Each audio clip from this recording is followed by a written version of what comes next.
तो कहानी की शुरुआत में हम 4 दोस्तों को एक गाड़ी में देखते हैं जिनकी उम्र थोड़ी ज्यादा थी और वो अपनी छुट्टियां गुजारने ट्रिप पर जा रही थी। वो अपने ही केबिन में रहने वाली थी जो पहाड़ के बिल्कुल ऊपर था और ये पूरा ही एरिया पहाड़ों से घिरा हुआ था, जो जाहिर है बहुत खूबसूरत जगह थी। गाड़ी में एक औरत बैठी थी जिसका नाम डाई होता है। उसके साथ 2 दोस्त थी और एक दोस्त का डॉग भी साथ जा रहा था, पर डाई के चेहरे को देखने से लग रहा था कि उसे जानवर खास पसंद नहीं है। अब कुछ ही देर के बाद वो अपने केबिन में पहुंच जाते हैं जो शहर के शोर से दूर बिल्कुल अलग था। अंदर पहुंचकर डाई के दोस्त कहते हैं कि हम जरा पास बने गांव में जा रहे हैं, तो तुम भी डाई हमारे साथ चलो। पर वो ये कहकर मना कर देती है कि नहीं तुम लोग जाओ, क्योंकि सफर में मैं काफी थक गई हूँ, तो यही रुककर आराम करूंगी। वो दोनों इसकी बात मान लेते हैं और वहाँ से निकलने लगते हैं, पर अपने डॉग को वो डाई के पास ही छोड़ देती है। उनके जाने की थोड़ी देर के बाद डाई उनके डॉग से दोस्ती करने का सोचती है। वो उसके पास जाकर उसके ऊपर हाथ फेरती है, पर जैसे डॉग ने पीछे मुड़कर देखा वो काफी डर गई, क्योंकि उसे जानवरों की इतनी समझ नहीं थी। सुबह जब उसकी आँख खुली तो अपने दोस्तों के कमरे में चेक करने जाती है जो अभी तक वापस नहीं आए होते। वो सोचने पड़ गई, उसे दोनों की फिक्र हो रही थी, इसीलिए वो डॉग को लेकर उन्हें ढूंढने निकल जाती है। वो काफी दूर तक निकल आई थी, पर आसपास उसे कोई भी दिखाई नहीं देता। जब भी आगे बढ़ रही थी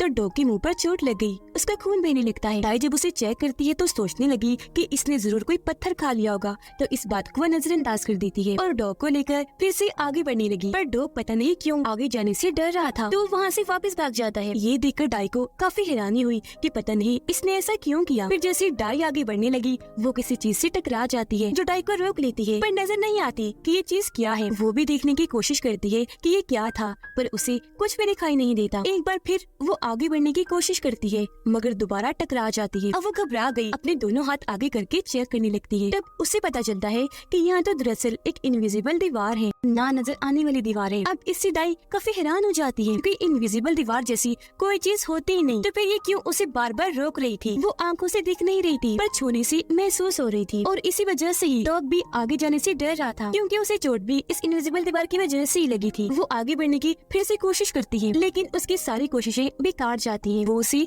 पार ही नहीं कर पा रही थी। ये देखकर डाई दूसरी तरफ जाने लगती है, इस सोच के साथ कि शायद वहाँ कोई भी इनविजिबल दीवार ना हो। जब भी वहाँ पहुँचती है तो सामने एक फार्म को देखती है जिसमें एक बूढ़ा कपल था। उन्हें देखकर डाई को तसल्ली हुई, पर जैसे वो आगे बढ़ने लगी एक बार फिर किसी और इनविजिबल दीवार से टकरा जाती है। वो समझ गई थी कि इस तरह की दीवार इस पहाड़ के हर तरफ है। डाई अब इनविजिबल दीवार पर हाथ मारकर उस बूढ़े कपल को आवाज लगाती है, पर हैरत उन्हें कुछ भी सुनाई नहीं देता। फिर अचानक ही डाई चौंक गई क्योंकि उसी फार्म में गड़बड़ लग रही थी। वो दोनों को गौर से देखती है, उससे पता चला कि वो बूढ़ा कपल काफी देर से एक ही पोजीशन में रुका हुआ है। दोनों ने एक बार भी खुद को हल्का सा भी नहीं हिलाया। ऐसा लग रहा था जैसे उन दोनों के लिए वक्त जैसे रुक गया हो, क्योंकि उनके आसपास की हर चीज हिल रही थी सिवाय उन दोनों की। ये देखकर अब डाई को डर लगने लगा था। वो धीरे धीरे पीछे हटने लगी, पर फिर थक हार कर वो वापस अपने केबिन में आ गई। डर तो उसे लग ही रहा था, पर फिर भी वो सो जाती है। रात को उसे बुरा सपना आया जिसमें वो देखती है कि वो इनविजिबल दीवार उसे ऐसी अपनी कैद में रख रही है कि वो फैलते फैलते उसकी केबिन तक आ गई। उसे लग रहा था कि ये दीवार मुझे इस तरह कैद कर लेगी कि अपने अंदर जकड़कर मार देगी। ये सोचकर वो काफी दुखी हो गई, जोर जोर से चिल्लाने लगती है, जिसके अगले ही पल एक झटके से उसकी आंख खुल गई। उसे तसल्ली हुई ये देखकर कि मैं बस सपना देख रही थी। सुबह को वो दोबारा इनविजिबल दीवार को देखने चाहती है, इस उम्मीद के साथ कि शायद वो वहाँ से चली गई होगी, लेकिन अभी भी वो वैसी की वैसी ही थी। वो फार्म हाउस के भी पास गई, मगर इस बार वो बूढ़े कपल को दूरबीन से देखती है जो अभी तक उसी पोजीशन में रुके हुए थे। तभी डॉग दूसरी तरफ भागने लगा। उसे देखकर डाई भी पीछे पीछे भाग जाती है, जहाँ वो कुछ दूरी पर डॉग के साथ एक गाय को खड़ा देखती है जो ब्राउन रंग की प्यारी सी गाय थी। वो डाई को देखते ही उसकी तरफ बढ़ने लगी। ये देखकर वो काफी डर गई। उसे कुछ समझ नहीं आती कि कहाँ भागो, लेकिन वो गाय उसे कुछ नहीं कहती बल्कि एक जगह रुककर घास खाने लगी, और अब वो भी डाई के पीछे पीछे जाने लगी। ये देखकर वो उसे अपने केबिन में ले आई, क्योंकि वो अब उसका घर बन चुका था। अब एक तरह से वो इस गाय को अपने लिए मुसीबत ही समझ रही थी, क्योंकि उसकी भूख मिटाने के लिए डाई को हर रोज उसके लिए घास लाना होगा। पर क्योंकि वो बेचारी भी अकेली थी तो गाय को भी वो अपने साथ ही रखने का फैसला करती है। वो गाय का दूध निकालने लगी, और गाय का दूध पीकर वो आज तो अपनी भूख मिटा लेती है, पर उसे इस बात की फिक्र हो रही थी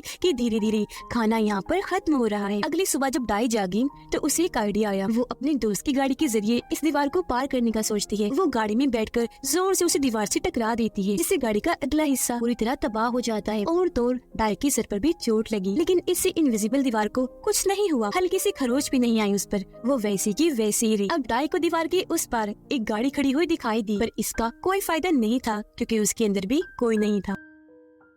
इन हालात की वजह से वो बेचारी काफी मायूस हो गई, इसलिए वापस अपने केबिन में आ जाती है और फूट फूट कर रोने लगी, क्योंकि उसे अब तक अंदाजा हो गया था कि मैं यहाँ से कभी नहीं निकल पाऊंगी। अब जाहिर है इन हालात में अच्छा वाला इंसान भी हिम्मत हार जाता है। वो इस कदर मायूस हो गई थी कि उसके दिमाग में उल्टे सीधे ख्याल आने लगे। वो हर रोज ढेर सारे घास काट कर अपनी गाय को लाकर खिलाती है और उसका दूध पीकर अपना गुजारा चलाती है जिंदा रहने के लिए। ऐसे उसने यहाँ गर्मियाँ गुजार दी, मतलब वो पिछले 3 महीने से यहाँ फंसी हुई है। अब वो सब्जियां उगाने का सोचती है। वो केबिन के सामने वाली जमीन खोदकर वहाँ अलग अलग तरह की सब्जियां उगा देती है, जो ढूंढकर वो पहाड़ों के ऊपर सिलाई। डाई हर दिन गुजरने के बाद कैलेंडर पर उस दिन निशान लगा देती है और सारा दिन जो उसने किया होता है वो सब कुछ कागज पर लिखा करती थी। अब क्योंकि वो जानवरों के साथ रह रही थी, तो अब जानवरों के बारे में उसे काफी कुछ पता चल चुका था और उनके साथ अच्छे से घुल मिल भी गई थी। अब एक दिन यहाँ बहुत तेज बारिश होने लगी। डाई जब अपनी केबिन में बैठी थी तो उसे बाहर से किसी की आहट महसूस हुई। उसने जब बाहर जाकर चेक किया तो वहाँ केबिन के बाहर एक बिल्ली बैठी थी, जो बेचारी बारिश में काफी भीगी हुई थी। डाई उसे केबिन के अंदर ले आती है और उसे अच्छे से साफ करके एक जगह पर बिठा देती है। वो बिल्ली भी इनकी तरह ही अकेली थी, इसलिए डाई उसे भी पालने का सोचती है। अब यहाँ एक किस्म की डाई की एक फैमिली बन गई थी। अब वक्त के साथ साथ वो शिकार करना भी सीख रही थी, क्योंकि जाहिर है सब्जियों को उगने में अभी टाइम लगेगा। मगर शिकार करते हुए अक्सर उसे बहुत सारी मुसीबतों का सामना भी करना पड़ता था, जैसे कि उसे चोटें लग जाया करती थी। पर वक्त गुजरने के साथ साथ वो इसमें काफी अच्छी होती जा रही थी। इस चीज में उसका साथ डॉग भी दिया करता था। अब एक दिन जब वो शिकार के लिए निकल रही थी तो उसकी नजर सामने खड़े ट्रक पर गई। इसे अक्सर आती जाती वो देखा करती थी, पर आज वो ट्रक काफी करीब खड़ा था, जिसे देखकर उसके अंदर एक उम्मीद पैदा हुई कि शायद यहाँ मेरे अलावा कोई और भी है और मैं यहाँ से निकल सकती हूँ। मगर जैसे वो ट्रक के करीब जाने लगी, फिर से उस इनविजिबल दीवार से टकरा जाती है, जिससे उसकी सारी उम्मीदें वहीं टूट जाती है। वो मायूस होकर वापस आ ही रही थी कि तभी उसकी नजर अपनी पहाड़ी के पास बने घर पर गई। वो दूरबीन लेकर वहाँ देखने लगी, पर बदकिस्मती से वो घर भी खाली था, वहाँ भी कोई नहीं रहता था। लेकिन डाई इस घर के पास ही बैठ जाती है, क्योंकि यहाँ का नजारा बेहद ही खूबसूरत था। एक सुकून सा था, हल्की हल्की सी हवा चल रही थी, इसलिए डाई को वहाँ नींद आ जाती है। पर जब उसकी आँख खुली रात हो चुकी थी, इसलिए वो वापस अपने केबिन में आ जाती है, जहाँ उसने देखा कि मेरी बिल्ली ने बच्चा दिया है, जो बिल्कुल सफेद और प्यारा है। डाई उसे गोद में उठाकर प्यार करने लगी, क्योंकि अब उसकी फैमिली में एक और मेंबर आ गया था। वो काम पर लग गई, उसके हाथों में छाले तक पड़ जाती है। उसे यहाँ पर 6 महीने गुजर गए थे और अब यहाँ पर सर्दियाँ आ गई थी। बाहर हर तरफ बर्फ ही बर्फ पड़ी थी। उसे पता चला कि मेरी बिल्ली का बच्चा ऐसे ही इतनी ठंड में बाहर निकल गया है। अब डाई को उसके लिए फिक्र होने लगी, क्योंकि ऐसी ठंड में वो ज्यादा देर तक जिंदा नहीं रहेगा। तो रात के वक्त लालटेन लेकर उसे ढूंढने निकल जाती है, पर कुछ दूर जाने पर उसे बिल्ली का बच्चा मरा हुआ मिलता है। और क्योंकि वो उसे बहुत प्यारा था, इसीलिए वो बहुत दुखी हो गई, रोने लगती है और वही उसे दफनाकर वापस केबिन में आ जाती है। और आज जो कुछ भी हुआ हर दिन की तरह उसे भी किताब में लिख देती है। अब हर गुजरते दिन के साथ डाई बदलती तो जा रही थी, पर उसने कभी भी इनविजिबल दीवार को चेक करना नहीं छोड़ा। अगले दिन उसकी गाय का बच्चा होता है, जो बिल्कुल अपनी माँ जैसे रंग का था और बहुत प्यारा भी। बिल्ली के बच्चे के मरने के बाद डाई की जिंदगी में जो कमी आई थी आज वो पूरी हो गई, और अब यहाँ उसे रहते रहते पूरा 1 साल हो गया था। एक दिन जब वो बोर होने लगी तो अपने जानवरों को घुमाने पहाड़ी वाले घर के पास ले जाती है, जो जगह उसे बहुत पसंद थी। तो आज रात डाई यही रुकने का फैसला करती है। टाइम बहुत जल्दी गुजरता जा रहा था, गर्मियाँ भी निकल गयी और अब फिर से पतझड़ का मौसम आ जाता है। ये दिन भी गुजर गए, जिसके बाद अब यहाँ सर्दियाँ आने वाली थी और यहाँ डाई ने पहले अपने खाने और आग जलाने के लिए लकड़ियों का बंदोबस्त कर लिया था, ताकि उसे या उसके जानवरों को इस बर्फीली ठंड में कोई दिक्कत ना हो। एक दिन जोरों की ठंडी हवा चली, डाई को बाहर किसी परिंदे की आवाज सुनाई दी। वो जब चेक करने बाहर गयी तो पेड़ पर एक कौवे को देखती है, जो वहाँ अकेला बैठा था और उसका रंग सफेद था। अब यहाँ डाई समझ जाती है कि बाकी कौवों ने इसका साथ इसके रंग की वजह से छुड़ा होगा, तो वो उसका अकेलापन समझ जाती है, क्योंकि उससे बेहतर ये कौन जान सकता था कि अकेला रहना कितना तकलीफदेह है। वो उस कौवे को भी अपने साथ शामिल कर लेती है और उससे खाना डालती है। ऐसे वक्त गुजरता गया और फिर से 1 साल बीत जाता है। एक दिन फिर से डाई अपना वक्त गुजारने के लिए अपने जानवरों को लेकर पहाड़ी वाले घर के पास जाती है, पर हमेशा की तरह इस बार उसे वहाँ अच्छा नहीं लगता। अब डाई अपनी इस कैद भरी जिंदगी से उकता चुकी थी। यही वजह है